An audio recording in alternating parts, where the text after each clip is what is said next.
recepti Milice Mihajlović, a u ovom videu vam pokazujem kako ja pripremam restovan krompir. Sledi video. 2 praziloka sitno se iseckaju i pržit ćemo ih na ulju, pošto je ovo postna varijanta, ali ako želite vi možete pržiti i na masti.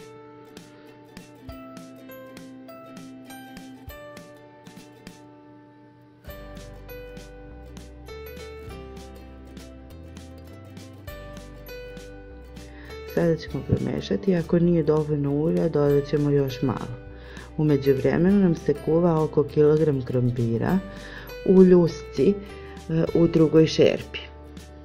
Zašto u ljusci? Da se ne bi raspadao posle, jer više se raspada mekanije krompir koji se skuva bez ljuski.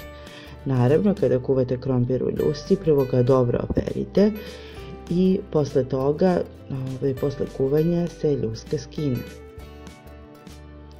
Od začina sam u ovaj prazilok dodala biber, suvi začin i so. Vidite kako izgleda kada je pržen dovoljno prazilok. Znači jedno 5 do 10 minuta je potrebno pržiti. Po ukusu naravno dodajte začine, probajte.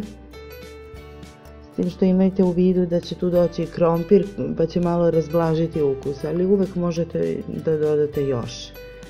Bolje manje pa posle dodati još malo. Sada dodamo seckan krompir koji smo odvojili od ljuske. Krompir je još uvek topao. I promešat ćemo praziluk i krompir. Ovo možda deluje veoma jednostavno, ali ne mogu da vam opišem koliko je to dobar ukus. Zaista preporučujem da probate restovan krompir na ovaj način. Ovo jelo je vrlo jednostavno, odnosno prilog jelu, veoma ukusno, pa čak mogu reći i vrlo povoljno. Zavisi u stvari u koje doba godine kupujete praziluk.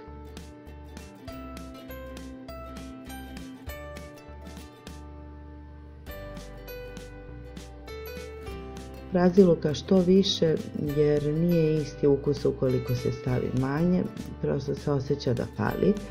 Evo vidite kako izgleda serviran restovan krompir. Nadam se da vam se dopao ovaj video recept. Prijavite se obavezno na moj kanal, lajkujte video, šerujte i pogledajte ostale recepte na mom kanalu Recepti Milice Mihajlović. Puno pozdrava!